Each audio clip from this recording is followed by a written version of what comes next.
मक्के आ गए हैं। फौरन से पहले यजीद ने मक्के के गवर्नर को भी पैगाम भेज दिया कि इमाम अली मकाम से मेरी बैत लो, अगर बैत कर लें तो ठीक है और अगर बैत कबूल ना करें तो उनके साथ सख्त से सख्त कार्रवाई की जाए और अगर ना माने तो कत्ल कर दिया जाए। अल्लाह अकबर मेरे प्यारे, इन मजलूमों को, इन सीधे सादों को, इन भोले भालों को, इन अहले बैत को, इन आले रसूल को, औलादे रसूल को किस तरीके से सताना शुरू किया है। मेरी कौम के लोगों, मेरे प्यारे, मेरे हुसैन मक्का में है, उधर से मेरे प्यारे कूफा की सरजमीन से बहुत से लोगों ने खत लिखा और खत लिखकर कहा हुसैन तुम कूफा आ जाओ, हम यजीद की गवर्नरी में नहीं रहना चाहते हैं, हम यजीद की बादशाहत में नहीं रहना चाहते हैं। मेरे प्यारे हुसैन के पास, इमाम अली मकाम के पास बार बार खत आ रहे हैं। आखिरी खत जो आया उसमें यह लिखा हुआ था कि हुसैन अगर तुम हमारे पास नहीं आए, अगर तुम कूफा नहीं आए तो जब क़यामत का दिन आएगा तो हम तुम्हारी शिकायत तुम्हारे नाना से करेंगे कि हमने हुसैन को बुलाया था, हम हुसैन की ज़ेरे क़यादत रहना चाहते थे लेकिन हुसैन नहीं आए थे। क़यामत के दिन हम तुम्हारे नाना से तुम्हारी शिकायत करेंगे। अल्लाह अकबर। जब इमाम हुसैन ने ये सुना तो आपका दिल मेरे प्यारे भर आया और आपने जाने का इरादा कर लिया। तमाम सहाबा इकट्ठे हो गए और बहुत से मोहब्बत करने वाले इकट्ठा हो गए और सब के सब कहने लगे, अब्दुल्ला इब्ने अब्बास कह रहे हैं, अब्दुल्ला इब्ने जुबैर कह रहे हैं, ऐ इमाम अली मकाम, ऐ इमाम हुसैन तुम कूफा ना जाओ, कूफे के लोग बड़े बेवफा हैं, कूफे के लोगों ने तुम्हारे वालिद मौलाए कायनात हजरत अली के साथ बेवफाई की है, तुम्हारे भाई हजरत इमाम हसन के साथ बेवफाई की है, वो लोग एतमाद के लायक नहीं है, वो लोग भरोसे के लायक नहीं है। हुसैन तुम मक्का से ना जाओ, हुसैन तुम कूफा ना जाओ। आखिर मेरे प्यारे बहुत सारे लोग बैठ गए और बैठने के बाद मशवरा होने शुरू हो गया। जब मशवरा शुरू हो गया तो बात यहाँ तय पाई, इमाम अली मकाम ने कहा चलो मैं नहीं जाता हूँ लेकिन अपने भाई मुस्लिम बिन अकील को भेजता हूँ, वो कूफे के हालात का जायजा लें, अगर हालात बेहतर होंगे तो मैं चला जाऊंगा और अगर हालात बेहतर नहीं होंगे तो मैं नहीं जाऊंगा। हजरत मुस्लिम बिन अकील को बुलाया गया। इमाम मुस्लिम आ जाते हैं, जल्दी से अपना सफर का सामान तैयार करते हैं और आका हुसैन की बारगाह में आ जाते हैं। आपके पीछे पीछे दो छोटे बच्चे भी आ जाते हैं मेरे प्यारे, जिसका नाम एक का मोहम्मद है और एक का नाम इब्राहिम बताया जाता है। ये छोटे से बच्चे हैं, अभी 10 साल से भी कम उम्र है। ये जिद कर लेते हैं अब्बा हम भी तुम्हारे साथ जाएंगे, अब्बा हम भी तुम्हारे साथ जाएंगे। बाप की मोहब्बत होती है। इमाम अली मकाम ने कहा तुम अपने बच्चों को साथ ले जाओ, कोई बात नहीं है। इमाम मुस्लिम मेरे प्यारे मक्का से रवाना होते हैं, कूफे की सरजमीन पर पहुंचते हैं। जब पहले दिन कूफे की जमीन पर पहुंचे तकरीबन 12,000 लोगों ने आपके हाथ पर बैत कर ली। एक रिवायत में आता है तकरीबन 18,000 लोगों ने, एक रिवायत के अंदर आता है तकरीबन 40,000 लोगों ने इमाम मुस्लिम के हाथ पर कूफे के लोगों ने बैत कर ली है। बड़ी मोहब्बत से पेश आ रहे हैं, बड़ी प्यार से पेश आ रहे हैं, बड़ी अकीदतों का इजहार कर रहे हैं। अकीदतें यहाँ तक थी कि उन छोटे छोटे बच्चों के पैर धुलते लोग और पानी अपने घरों में बरकत के लिए छिड़कते।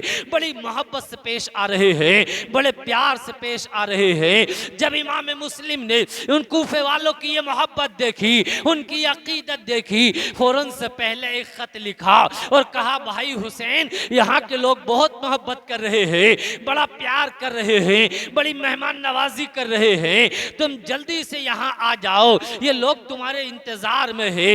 ये खत लेके इमाम मुस्लिम उधर को भेजते हैं। खत मक्का को जाता है लेकिन इधर कूफे में कुछ लोग ऐसे भी थे जो यजीद से मोहब्बत करने वाले थे, यजीद के चाहने वाले थे, यजीद की हुकूमत के गुर्गे थे।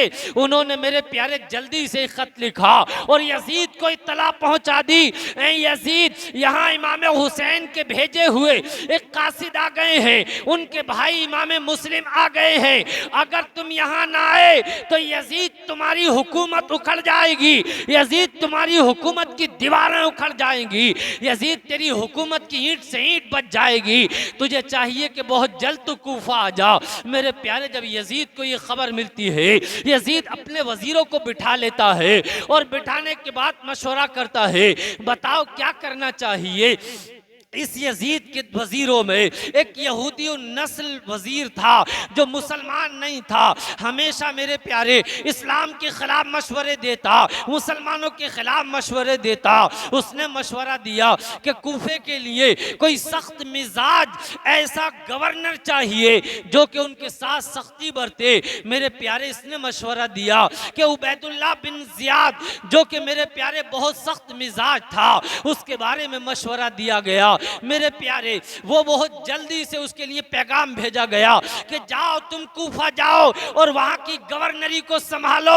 वे मेरे प्यारे रातों रात वहां से निकल जाता है, अपने साथ चंद लोगों को लेता है और उबैदुल्लाह बिन जियाद मेरे प्यारे जब कूफा में पहुंचा है तो ये शाम का वक्त था।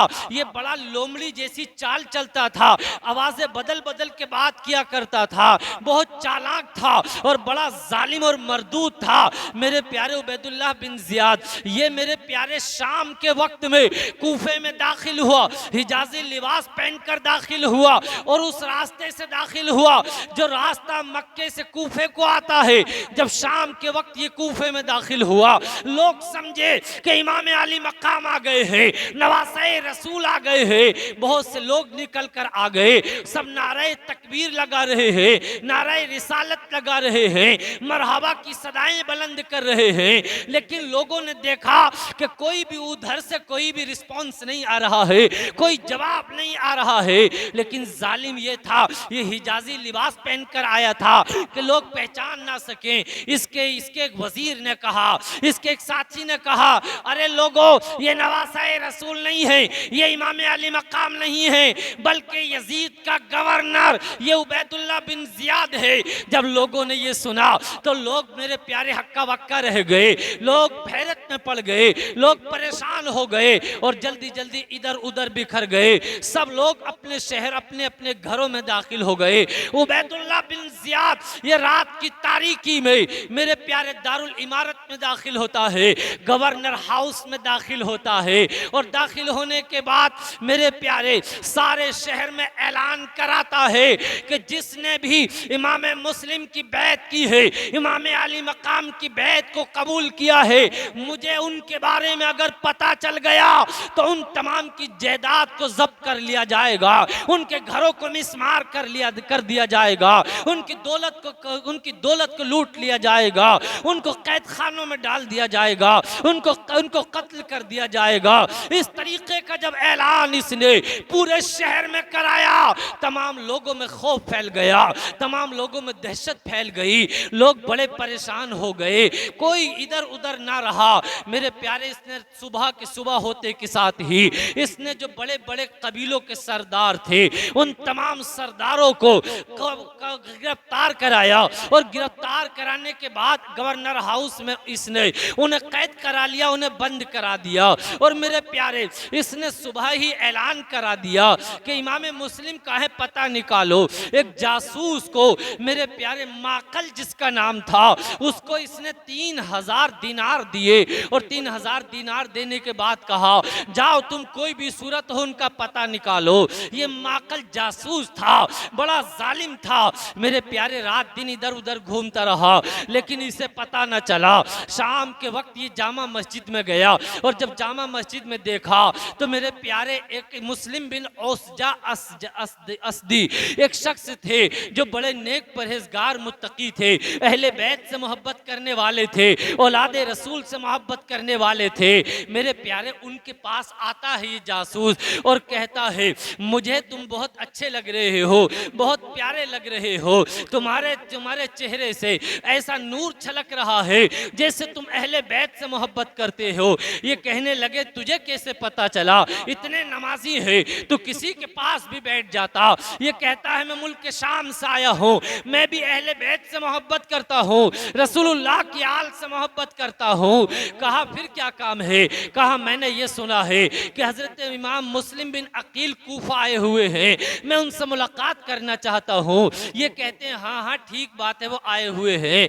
हजरत इमाम मुस्लिम के पास ये ले जाते हैं और मेरे प्यारे जब ये माकल जासूस आपके पास जाता है तो बड़े अच्छे तरीके से मुलाकात करता है। हजरत इमाम मुस्लिम को ये 3000 दीनार का तोहफा पेश करता है, नजराना पेश करता है और रात दिन आपके पास आ जा रहा है, तमाम बातों को चुग रहा है, तमाम बातों को सुनता है और सबकी सब बातें उबैदुल्लाह बिन जियाद को बता देता है जाते, उससे तमाम हालात का पता चल रहा है। अब मेरे प्यारे हजरत इमाम मुस्लिम है कि इमाम मुस्लिम उस वक्त में मेरे प्यारे मुख्तार बिन उबैद के मकान पर थे। जब यहाँ से गए तो उसके बाद मेरे प्यारे हानी बिन उर्वा के मकान पर चले गए। अब हानी बिन उर्वा के मकान पे है हजरत इमाम मुस्लिम, इधर उबैदुल्लाह बिन जियाद को पता चल जाता है। उबैदुल्लाह बिन जियाद को जब पता चला उसने हानी बिन उर्वा को बुला लिया। हानी बिन उर्वा भी ये एक कबीले के सरदार थे, बड़े मुअज़्ज़ज़ आदमी थे, इनके पहले से ही उबैदुल्लाह बिन जियाद से ताल्लुकात थे। उबैदुल्लाह बिन जियाद के पास आए, इन्होंने सलाम पेश किया, इसने सलाम नहीं लिया और बहुत ही आंखें फेर ली, बहुत खतरनाक आवाज में बोला कि मैंने सुना है कि तुमने अपने घर पे इमाम मुस्लिम को पनाह दी है, इमाम मुस्लिम तुम्हारे घर पे है, तुम्हारे घर के अंदर यजीद की हुकूमत के खिलाफ प्लानिंग बनाई जाती है, यजीद की हुकूमत के खिलाफ मंसूबे बनाए जाते हैं, तुम्हारे घर में तरह तरह के काम होते हैं, फला काम होता है, फला काम होता है। इन्होंने इनकार करने की कोशिश की, लेकिन इतने में उबैदुल्लाह बिन जियाद ने जासूस को बुला लिया। जब जासूस आ गया तो आपकी जबान खामोश हो गई, इसलिए कि आप तो उसको मोहब्बत करने वाला समझ रहे थे। मेरे प्यारे उबैदुल्लाह बिन जियाद ने कहा अब तुम इनकार नहीं कर सकते हो। दरवाजे बंद कर लिए और इसने डंडा उठा लिया और हानी बिन उर्वा को मारना शुरू किया। इतना मारा कि आपके दांत भी टूट गए, आपके हाथ फट गए, आपकी कमर पर निशान पड़ गए और इस जालिम ने आपको एक कमरे में बंद करा दिया। उस वक्त कूफे में खबर फैल गई कि हानी बिन उर्वा को कत्ल कर दिया गया है। जब इतना सुना तो हानी बिन उर्वा के जो कबीले के लोग थे वो बदला लेने के लिए गवर्नर हाउस के इर्द गिर्द आ गए। उधर हजरत इमाम मुस्लिम को भी पता चल गया। इमाम मुस्लिम भी बहुत सारे लोगों के साथ गवर्नर हाउस को घेर लेते हैं और जब गवर्नर हाउस को घेर लेते हैं तो मेरे प्यारे एक लम्हे की बात थी कि अगर एक लम्हा आप हुक्म दे देते, उस वक्त में आपके साथ इतने लोग थे कि वो गवर्नर हाउस की ईंट से ईंट बजा देते और उसी वक्त यजीद की हुकूमत का खात्मा हो जाता।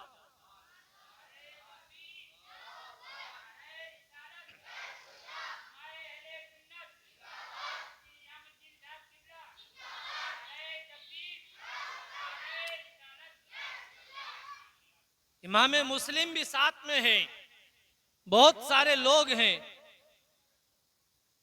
और उधर हानी बिन उर्वा के खानदान वाले भी आ गए। इस वक्त ऐसा मोड़ था कि अगर ये लोग चाहते तो बआसानी खात्मा हो जाता। खैर बहुत सारे लोग आ गए। उबैदुल्लाह बिन जियाद ने काजी शुरेह को बुलाया। ये हजरत अली रदियल्लाहु ताला अन्हु के शागिर्द थे।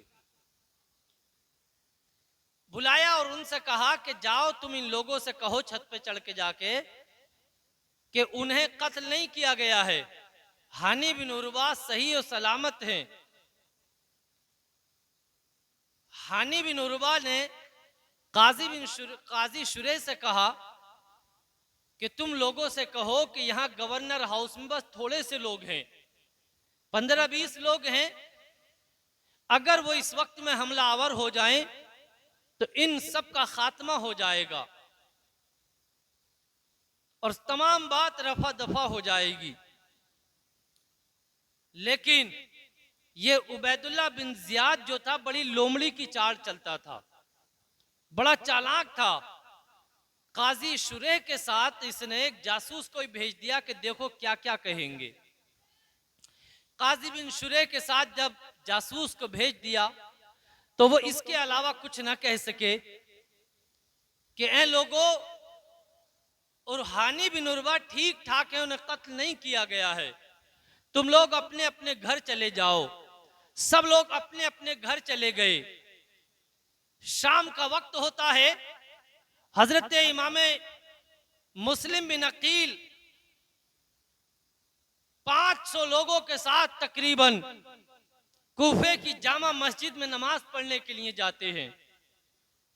जब इमाम मुस्लिम सलाम फेरते हैं तो 500 लोगों ने नियत बांधी थी, एक भी आदमी आपके पीछे नहीं था। बेवफाई शुरू हो गई। इमाम मुस्लिम नमाज पढ़ने के बाद मस्जिद से निकले और जब मस्जिद से निकले तो मेरे प्यारे कूफे में इधर उधर देखा तो तमाम लोगों ने अपने दरवाजे बंद कर लिए थे, इसलिए कि उबैदुल्लाह बिन जियाद ने खौफ फैला दिया था। बहुत भयानक इसने लोगों को डरा दिया था। तमाम लोगों ने दरवाजे बंद कर लिए। हजरत इमाम मुस्लिम बिन अकील कूफे के इधर उधर गली कूचों में घूम रहे हैं। जिन औलादे रसूल को अभी तक मेहमान बनाकर बुलाया गया था, जिन्हें मेरे प्यारे बड़ी मोहब्बत से बुलाया गया था, जिनसे बड़ी अकीदत की जा रही थी, अब उनके लिए रात को सोने के लिए कोई मकान नहीं है, कोई घर नहीं मिल रहा है, कोई आदमी बात करने के लिए तैयार नहीं है। इमाम मुस्लिम में रात की तन्हाई में अकेले इधर उधर घूमे फिर रहे हैं। एक रास्ते से गुजरते हैं, इमाम मुस्लिम को प्यास महसूस होती है। क्या देखते हैं कि एक बूढ़ी औरत है जिसका घर का दरवाजा खुला हुआ है और वो अपने घर के दरवाजे पर बैठी है। इमाम मुस्लिम उसके करीब जाते हैं और कहते हैं, माँ मुझे प्यास लगी है, तुम थोड़ा सा पानी पिला दो। ये बूढ़ी औरत घर से अंदर जाती है और पानी पिलाती है। पूछती है, तुम कौन हो और रात की तारीकी में यहाँ क्यों घूमे फिर रहे हो? सब लोग अपने शहर अपने अपने घरों में है, शहर का माहौल अच्छा नहीं है, यहाँ के हालात बिगड़े हुए हैं। ये कहते हैं, मैं इमाम मुस्लिम बिन अकील हूँ, मैं इमाम हुसैन का भेजा हुआ हूँ। जब ये बूढ़ी औरत इतना सुनती है, ये अहले बैत से मोहब्बत करने वाली थी, औलादे रसूल से मोहब्बत करने वाली थी, इसने कहा तुम इमाम मुस्लिम बिन अकील हो, आओ तुम मेरे घर के अंदर आओ। ये अपने घर के अंदर ले जाती है और मेरे प्यारे अपने घर के अंदर अच्छा बिस्तर लगाती है, खाना खिलाना चाहती है, लेकिन इमाम मुस्लिम खाना नहीं खा पाए, रात को आराम करते हैं। ये बूढ़ी औरत है, इसका बेटा एक गवर्नमेंट में एक मुलाजिम था, एक नौकर था। जब वो आता है तो मेरे प्यारे इधर उधर देखता है कि इसकी अम्मी बार बार एक कमरे में जा रही है। इसके बेटे को पता चल जाता है, इसका बेटा मोहम्मद बिन अशद यानी उसके बेटे का दोस्त था, उसके बेटे से उसने कह दी। और मोहम्मद बिन अशद जो था ये भी मुलाजिमत कर रहा था, ये भी दरोगा था। ये मेरे प्यारे जब इसे पता चल गया, मोहम्मद बिन अशद ने जाके उबैदुल्लाह बिन जियाद को खबर कर दी कि मुस्लिम बिन अकील जो है ये तवा नामी औरत के मकान पर आराम कर रहे हैं, वहां पर क़याम पजीर है। इधर उबैदुल्लाह बिन जियाद ने तकरीबन 150 लोगों को मोहम्मद बिन अशद को लेकर भेजा, कहा जाओ मुस्लिम बिन अकील को गिरफ्तार करके लेकर आओ। हजरत इमाम मुस्लिम बिन अकील है कि तवा नामी औरत के घर में है। मेरे प्यारे जैसे ही आप घोड़े के टापों की आवाज सुनते हैं, आप समझ जाते हैं कि मुझे गिरफ्तारी के लिए लोग आ गए हैं, फौजी लोग आ गए हैं, पुलिस आ गई है, मुझे हुकूमत के कारिंदे मुझे गिरफ्तार करने के लिए आ गए हैं। आप घर से बाहर निकल आते हैं और बड़ी जम के मुकाबला करते हैं। अली के शेर थे, बड़ी बेहतरीन मुकाबला किया, बड़ी बेहतरीन तलवार चलाई। ऐसे लगता था जैसे कि हजरत अली की जुल्फ़िकार हैदरी चल रही हो। उनके अंदर तमाम यजीदी पीछे हट गए मेरे प्यारे, लेकिन करते क्या, अकेले थे। 150 लोगों का मुकाबला करना एक आदमी के बस की बात कहाँ थी। लेकिन इनकी रगों में हजरत अली का खून था, रसूलुल्लाह का खून था। मेरे प्यारे बहुत देर तक मुकाबला करते रहे।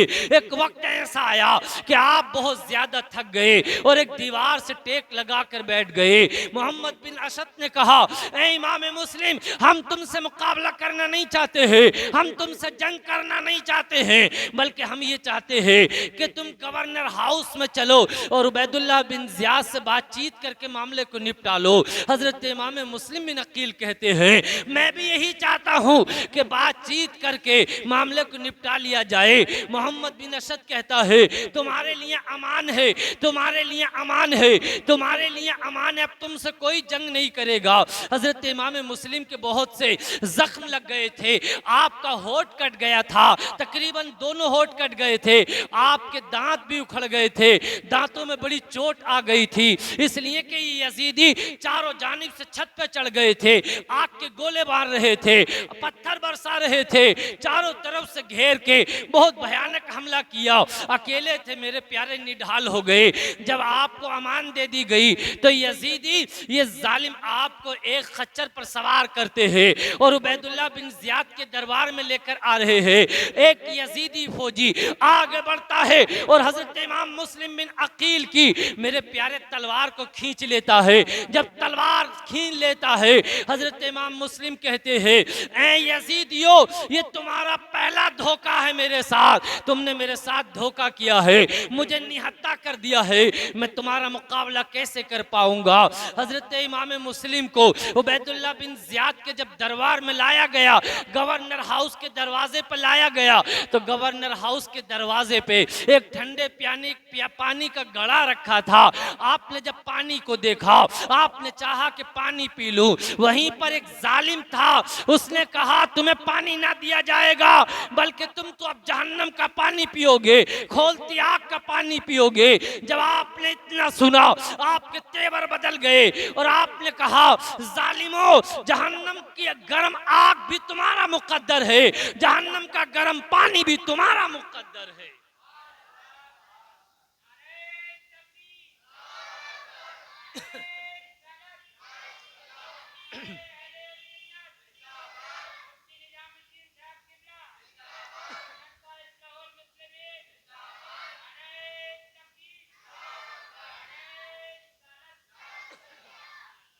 हजरत इमाम मुस्लिम को उबैदुल्लाह बिन जियाद के सामने पेश किया गया। उबैदुल्लाह बिन जियाद से फिर जब सामने गए तो हजरत इमाम मुस्लिम ने सलाम नहीं किया। इसके किसी वजीर ने कहा कि तुमने सलाम क्यों नहीं किया। हजरत इमाम मुस्लिम कहते हैं, जब ये मुझे कत्ल कर देगा तो इसे सलाम करना कैसा है, सलाम करने का कोई फायदा नहीं है, और अगर मुझे ये कत्ल नहीं करेगा तो सलाम करने के लिए जिंदगी पड़ी है, कभी भी सलाम दुआ हो सकती है। हजरत इमाम मुस्लिम ने इसको भी जवाब दिया। और मेरे प्यारे, हजरत इमाम मुस्लिम से ये कहता है, तुम यहाँ क्यों आए थे? यहाँ के लोग सुकून से रह रहे थे, यहाँ के लोग अमन व अमान से रह रहे थे, यहाँ के लोग सुकून और शांति से रह रहे थे, तुमने यहाँ के माहौल बिगाड़ दिया, तुमने यजीद की हुकूमत के खिलाफ बगावत की है, अब मैं तुम्हें कत्ल कर दूंगा। इसने जब इतनी बातें की तो मेरे प्यारे, इसने कहा, तुम झूठे हो, तुम शराब पीते थे, तुम ये करते थे, तुम वो करते थे, तरह तरह के इल्जाम लगाने शुरू किए, तमाम तरह के बहतान लगाने शुरू किए। हजरत इमाम मुस्लिम ने इसे बड़े दो टोक जवाब दिए और कहा कि तू झूठा है, तेरा बाप झूठा है, तू शराबी है, तेरा बाप शराबी है। इस तरीके के जवाब दिए। उबैदुल्लाह बिन जियाद घबरा गया और खामोश हो गया। कहा, इनको पकड़ो और इनको कत्ल कराया जाए जल्दी। हजरत इमाम मुस्लिम जब देखते हैं कि यकीनन ये मुझे कत्ल कर देगा, तो आप कहते हैं थोड़ी मोहलत दे दी जाए, मुझे 3 वसीयतें करनी है, मेरा कोई करीबी रिश्तेदार हो उसे बुलाया जाए। तो कहा जाता है कि देख लो तुम्हारा करीबी रिश्तेदार कौन है। तो अम्र बिन साद, जो कि हजरत साद बिन अबी वक्कास का बेटा था, अम्र बिन साद जो कि यजीदी फौज में था, अम्र बिन साद के बारे में कहा, ये मेरा करीबी रिश्तेदार है, इसको बुलाया जाए, मैं इसको कुछ नसीहतें वसीयतें करना चाहता हूँ। उसको बुलाया तो ये जा नहीं रहा रहा था। उबैदुल्लाह बिन ज़ियाद ने कहा जाओ सुन लो, सुनने में क्या जाता है। मेरे प्यारे देखो, जब लोगों पर बेवफाई हो तो कैसे हो जाते हैं। मैं आपसे कहता हूँ मुलाकात सबसे करो, सलाम दुआ सबसे रखो, ताल्लुकात सबसे रखो, लेकिन अल्लाह के अलावा भरोसा किसी से न रखो, इसलिए कि अल्लाह के अलावा तुम्हारी कोई मदद नहीं कर सकता है।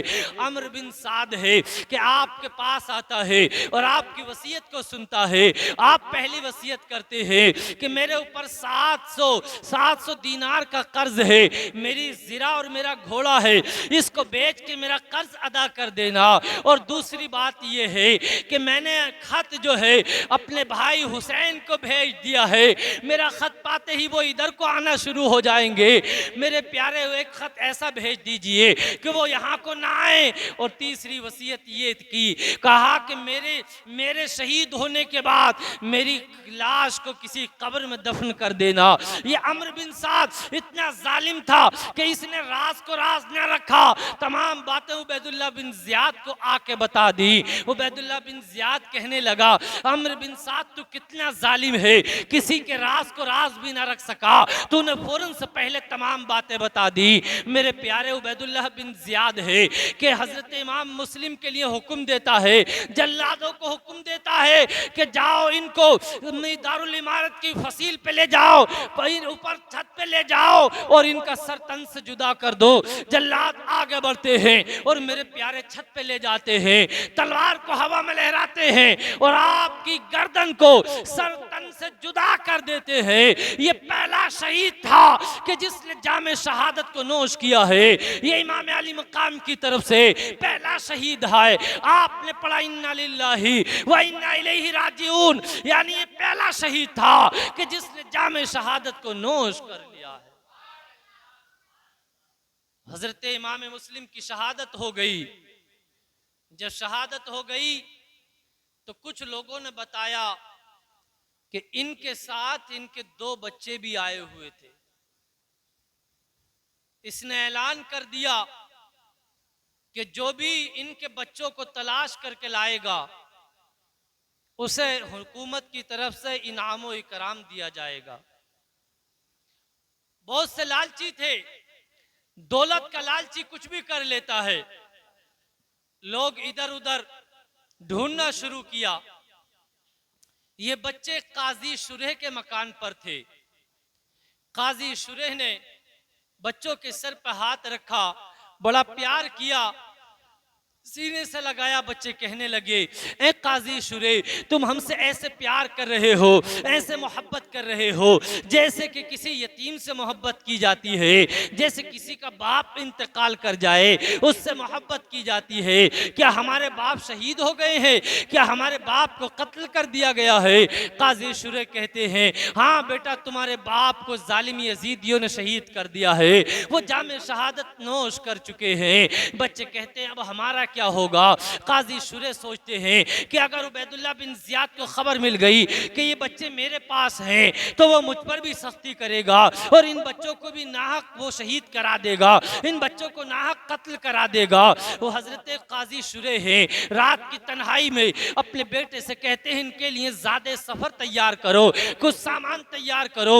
अपने बेटे से सामान तैयार कराते हैं और कहते हैं कि बाबू एक जगह से, एक मकाम से एक काफिला मदीने को रवाना हो रहा है, उस काफिले के साथ इन बच्चों को कर दो।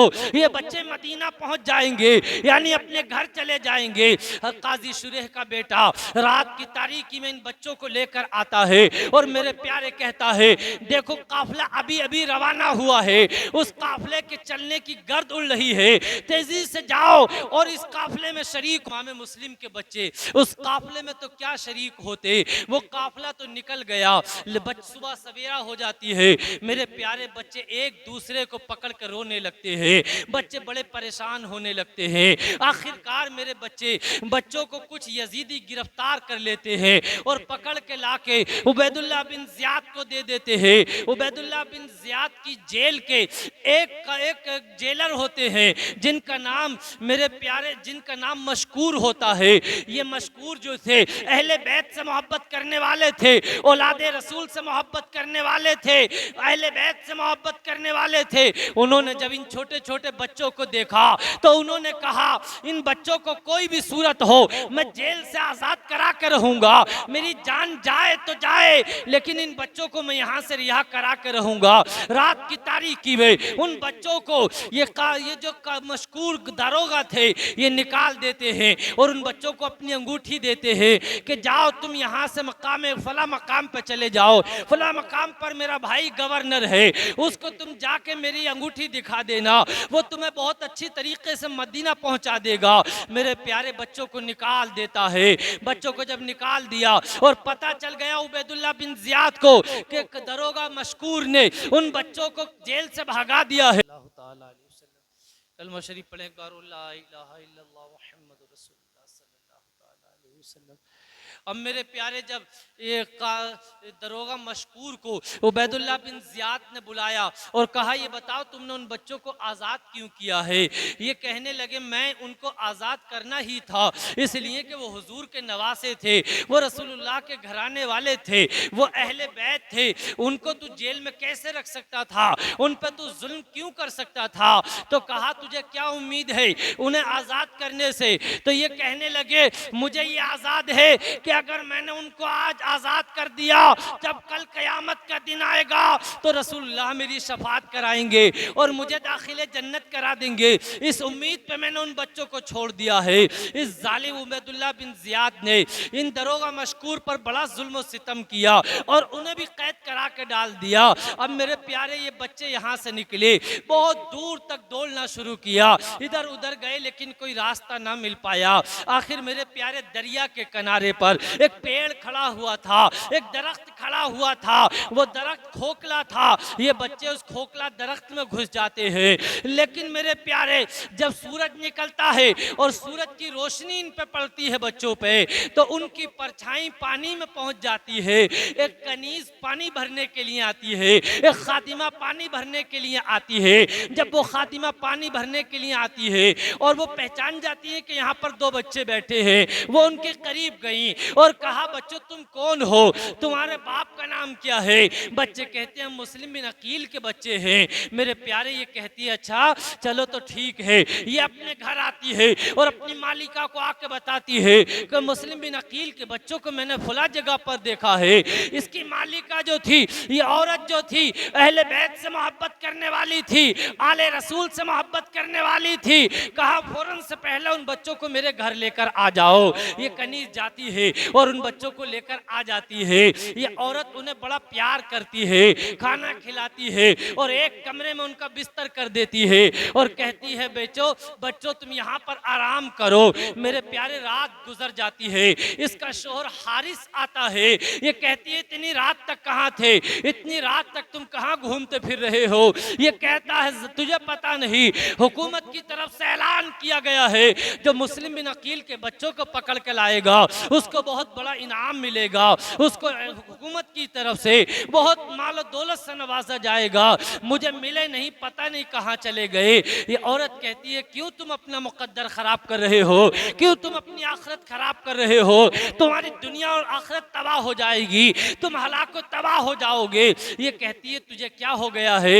आखिर जालिम खाना खाता है और सो जाता है। रात की तारीकी जब फैलती है, रात जब गुजर जाती है कुछ, तो मेरे प्यारे बड़ा भाई उठता है और मेरे प्यारे चीख मार कर कहता है मैंने ख्वाब देखा है। छोटा भाई भी उठ जाता है और वो कहता है मैंने भी ख्वाब देखा है और ख्वाब ये है कि हमारे नाना कह रहे हैं ऐ मुस्लिम बिन अकील तुम अकेले जन्नत में आ गए हो, तुम अकेले ने जामे शहादत नोश कर लिया है और अपने बच्चों को कहाँ छोड़कर आ गए हो? मेरे प्यारे अब्बा कह रहे थे आका मुस्तफ़ा मेरे बच्चे भी आने वाले हैं।